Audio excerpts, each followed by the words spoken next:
آج پارک میں کوئی نظر کیوں نہیں آ رہا؟ لگتا ہے سب جلدی اپنے گھر چلے گئے ہیں. پہلے تو سارے بچے یہیں پر ہوتی تھی.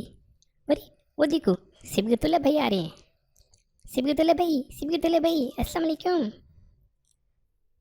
وعلیکم السلام. گڈو، میں ذرا جلدی میں ہوں، میں جا رہا ہوں. سبغت اللہ بھائی، اتنی جلدی میں آپ کہاں جا رہے ہیں؟ آپ آج کھیلیں گے نہیں میرے ساتھ؟ کتنی جلدی میں کہاں جا رہے ہیں؟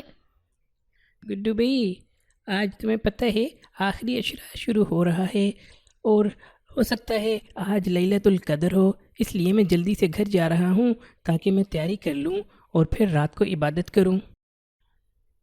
اچھا سبغت اللہ بھائی، میری بات تو سنیں. اچھا یہ اوہو، سبغت اللہ بھائی تو چلے گئی. اب میں کیا کروں؟ چلو، کیا کہہ رہی تھی مجھے تو سمجھ نہیں آئی. کیا لیلا قادر پتہ نہیں کون ہے. چلو میں جا کے مینا آپی سے پوچھتا ہوں. گھر چلتا ہوں ابھی میں مینا آپی کے پاس. السلام علیکم مینا آپی. السلام علیکم. وعلیکم السلام گڈو، کیا حال ہے؟ تم آ گئے؟ آ جاؤ جلدی سے، تم بھی وضو کر کے آ جاؤ میرے ساتھ، بیٹھ کے قرآن پاک پڑھ لو. مینا پی مجھے یہ تو بتائیں، یہ آج آپ بھی قرآن پاک پڑھ رہی ہیں اتنا زیادہ، اور پاک میں بھی کوئی مجھے نظر نہیں آیا. مجھے سبغت اللہ بھائی بتا رہے تھے کہ آج لیلا قادر ہے. یہ لیلا قادر کیا ہوتی ہے؟ ارے گڈو، لیلا قادر نہیں، لیلۃ القدر بولتے ہیں، لیلۃ القدر. اچھا، لیلۃ القدر. ہاں گڈو، لیلۃ القدر، اس کا مطلب ہوتا ہے کہ قدر والی رات. یہ بہت امپورٹنٹ، بہت اہم رات ہوتی ہے. اچھا تو بتائیے، رات کون سی رات ہوتی ہے؟ یہ کب ہوتی ہے اور اس میں کیا ہوتا ہے؟ مجھے بتائیں نا آپ بھی.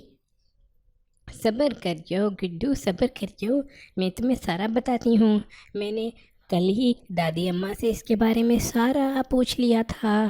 تمہیں پتہ ہے اب رمضان شریف کا آخری اشرا شروع ہو گیا ہے.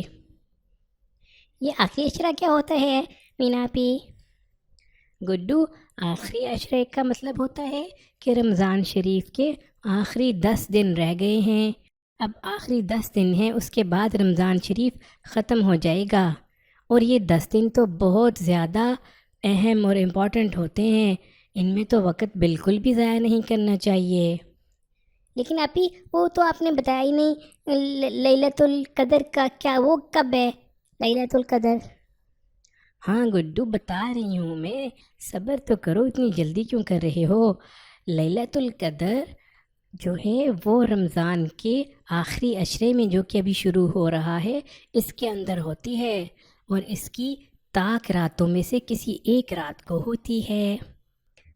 آپی، مینا آپی، یہ طاق راتیں کیا ہوتی ہیں؟ گڈو، طاق کا مطلب ہوتا ہے آڈ، یعنی دیکھو، جب رمضان شریف کی 21 رات ہے یا آخری اشرے کی پہلی رات ہوگی 21، اس کی یہ بھی طاق رات ہے 21، اور اس کے بعد 23، پھر 25، پھر 27 اور پھر 29. یہ سب طاق راتیں ہیں. ان راتوں میں سے کسی ایک رات کو لیلۃ القدر ہوگی. اچھا تو بتائیں نا اس میں کیا ہوتا ہے؟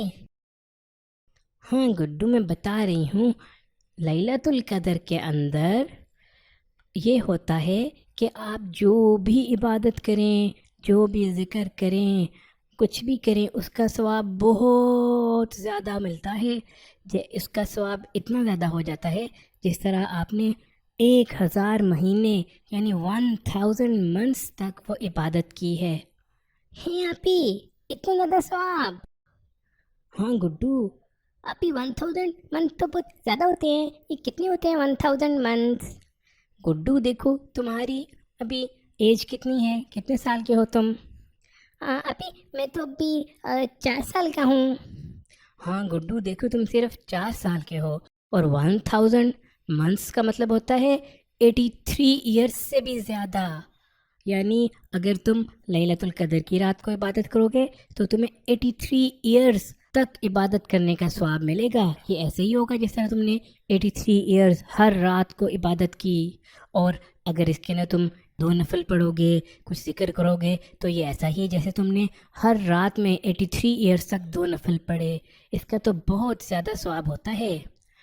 آپ یہ تو بہت ثواب والی بات ہے، میں تو ضرور ساری طاق راتوں میں جاگوں گا، کوئی بھی مس نہیں کروں گا۔ اور بتائیں مجھے آپ اور بھی بتائیں۔ ہاں تو اور بتائیں اس رات میں کیا ہوتا ہے؟ اس رات کے اندر اللہ تعالیٰ کے بہت بڑے سب سے مقرب فرشتے، سب سے بڑے فرشتے حضرت جبرائیل علیہ السلام زمین پہ آتے ہیں، اور ان کے ساتھ اور بھی بہت زیادہ فرشتے آتے ہیں، اور وہ پوری دنیا میں پھیل جاتے ہیں۔ جو کوئی بھی کہیں بھی اللہ کو یاد کر رہا ہے، اللہ کا ذکر کر رہا ہے، نماز پڑھ رہا ہے، تلاوت کر رہا ہے، بے شک وہ کشتی میں ہو، زمین پہ ہو، کہیں بھی ہو، وہ سب اس کے پاس جاتے ہیں اور ان لوگوں سے ہاتھ ملاتے ہیں، ملتے ہیں، ان کے لیے دعائیں کرتے ہیں۔ ابھی فرشتے آئیں گے، اتنے زیادہ فرشتے! ابھی میں نے بھی فرشتوں کو دیکھنا ہے، میں نے بھی فرشتوں کو دیکھنا ہے۔ ارے گڈو، وہ فرشتے ہمیں نظر تو نہیں آتے، اگر کہ اللہ تعالیٰ کسی کو دکھانا چاہے تو دکھا دیتے ہیں، لیکن ہمیں نظر تو نہیں آتے فرشتے۔ اور گڈو پتہ ہے، اس رات کو ہر چیز اللہ تعالیٰ کے سامنے سجدہ کرتی ہے، یہ درخت بھی سجدہ کرتے ہیں، باقی سب چیزیں بھی اللہ تعالیٰ کے سامنے سجدہ کرتی ہیں، اور کچھ لوگوں کو یہ نظر بھی آ جاتا ہے، بعض لوگوں کو اللہ تعالیٰ دکھا بھی دیتے ہیں۔ اپی میں نے بھی دیکھنا ہے کیسے سجدہ کرتے ہیں درخت۔ ایک دفعہ گڈو مجھے دادی اماں نے بتایا تھا کہ ایک مرتبہ دادی اماں رات کو عبادت کر رہی تھی رمضان شریف کی تاک رات کو، تو انہوں نے باہر دیکھا تو ان کے گھر کے اندر جو درخت لگے ہوئے تھے وہ سارے جھکے ہوئے تھے۔ انہوں نے کہا کہ یہ کیا ہو گیا، ان درخت تو لگتا ہے ٹوٹ گئے ہیں، تو ان کو خیال ہی نہیں رہا کہ آج شب قدر ہے۔ اس کے بعد وہ بڑی پریشان ہوئیں کہ میرے سارے درخت ٹوٹ گئے ہیں، وہ سب جھکے ہوئے تھے، ٹیڑھے ہو گئے تھے بالکل جیسے سجدے میں ہوتے ہیں، لیکن دادی اماں کو پتہ ہی نہیں لگا۔ پھر جب دادی اماں صبح واپس آئیں، انہوں نے دیکھا تو سارے درخت ٹھیک ہو گئے تھے، تو پھر ان کو خیال آیا، اوہو یہ تو لیلۃ القدر تھی، کیونکہ اس کے اندر سارے درخت اور چیزیں سجدہ کرتی ہیں۔ آپی میں بھی انشاءاللہ دیکھوں گا، میں بھی دیکھوں گا درختوں کو، میں بھی دیکھوں گا۔